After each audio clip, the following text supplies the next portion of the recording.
Are we ready? You are now going to get the best coaching advice you're ever going to get in this or perhaps any other lifetime. Where is this advice going to come from inside you?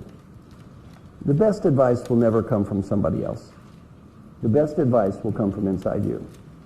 I want everybody to look up here, take a deep breath. I want you to imagine that you are 95 years old. You are 95 years old.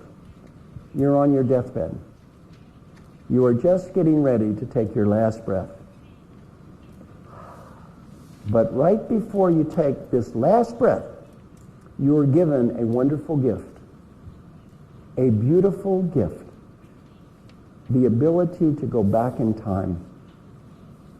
The ability to go back in time and talk to the person in this room. The ability to help this person be a better leader. Much, much more important, the ability to help this person have a better life. What advice would the wise 95-year-old you, who knows what really mattered in life and what did not matter, what was important and what was not important, what advice would this wise old person have for the you that is sitting in this room? I don't want you to say anything. Just answer two questions in your mind. Question one, professional advice. That person wants you to be a great leader, a great professional. What professional advice would that old person have for you? Number two, personal advice. This old person wants you to have a great life. What personal advice would that old person have for you? Whatever you are thinking now, do that. In terms of a performance appraisal, that is the only one that will matter. If that old person says you did the right thing, you did the right thing. If that old person says you made a mistake, you made a mistake. You do not have to impress anyone else.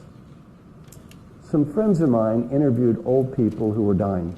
They got to ask them this question: what advice would you have? On the personal side, three themes. Theme number one could be summarized in three words. What are these three words? Be happy now. Not next week, not next month, not next year. Be happy now. The great Western disease is sweeping the world.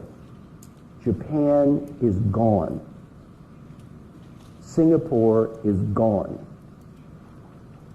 Taiwan is almost gone. India is going. China is going. What is the great Western disease? I will be happy when?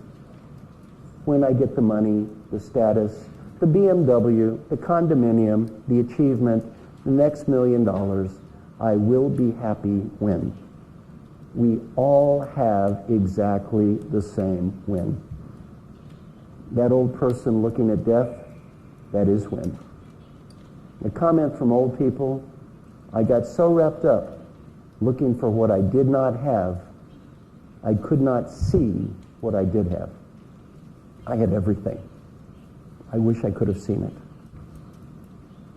Don't get so wrapped up looking at what you do not have. You cannot see what you do have. Learning point number two from old people facing death, friends and family. You may think your company is important. Let me help you.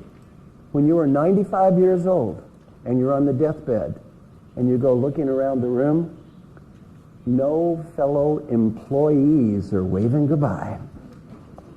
You start to realize these friends and family are important. They are the only ones who seem to care today.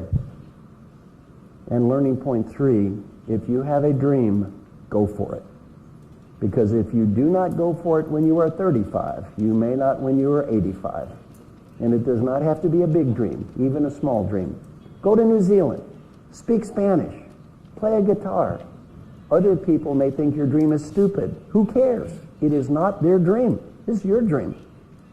No one can tell you what's going to make you happy but you.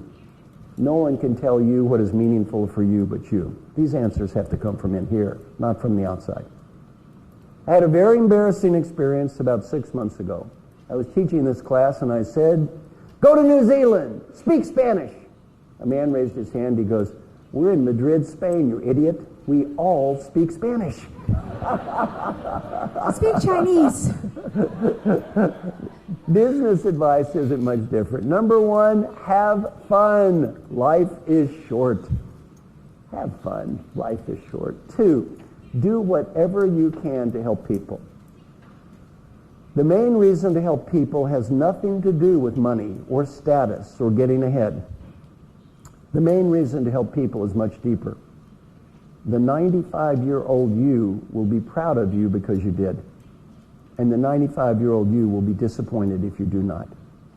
And if you do not believe this is true, interview any CEO who has retired. I've interviewed very many. Ask them one question. Please tell me, what are you proud of? So far, none have told me how big their office was.